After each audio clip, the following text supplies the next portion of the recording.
আমরা প্রায় সময় বলে থাকি যে আমাদের উপর যখন কোনো বিপদ আপদ নেমে আসে, আমরা বলে থাকি যে নিজেদের উপর যখন বিপদ আপদ নেমে আসে তখন আমরা বলি এটা হয়তো আল্লাহর পরীক্ষা আমাদের উপর।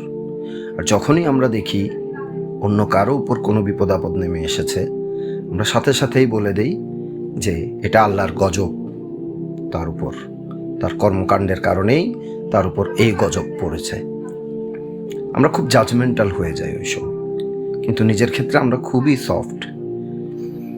এখন আসলেই কি আমার উপরে যেটা এসেছে সেটা কি আল্লাহর পরীক্ষা, নাকি অন্যের উপর যেটা এসেছে সেটা আল্লাহর গজব, নাকি ভাইস ভার্সা, নাকি উল্টোটাই হয়েছে, আমার উপর গজব আর অন্যের উপর পরীক্ষা?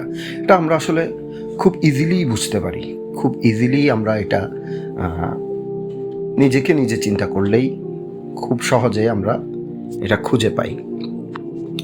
যেমন ধরুন, আমি একজন খুব পায়াস মানুষ, আমি 5 ওয়াক্ত নামাজ কালাম পড়ি, আমি রসুল সাল্লাল্লাহু আলাইহি ওয়াসাল্লামের সুন্নাহ মোতাবেক জীবনযাপন করি, সুদ থেকে, ঘুষ থেকে, তারপর জেনা ব্যভিচার থেকে দূরে থাকি। আমি আল্লাহ সুবহানাহু ওয়া তাআলার একনিষ্ঠ একজন বান্দা এবং চেষ্টা করি আল্লাহ সুবহানাহু ওয়া তাআলার নির্দেশ মতো কোরআন সুন্নাহর আলোকে জীবনযাপন করতে। তাহলে আমরা বলতেই পারি যে কখনো যদি কোনো বিপদ আপদ আমাদের উপর নেমে আসে তাহলে সেটা আমাদের পরীক্ষা।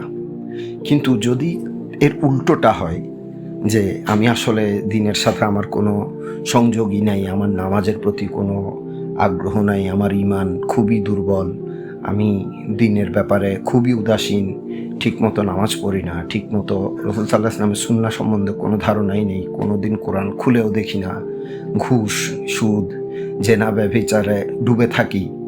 এখন এরপর যদি আমার উপর কোনো বিপদ আপদ আসে তাহলে তো সেটাকে আর আল্লাহর পরীক্ষা বলার কোনো সুযোগ নেই, সেটা তো নিশ্চিতভাবেই আল্লাহর গজব। কারণ আল্লাহ সুবহানাহু ওয়া তাআলা কোরআনে বারবার বলেছেন, তোমাদের উপর যখন কোনো বিপদ আপদ আসে সেটা তোমাদের কর্মেরই প্রতিফল।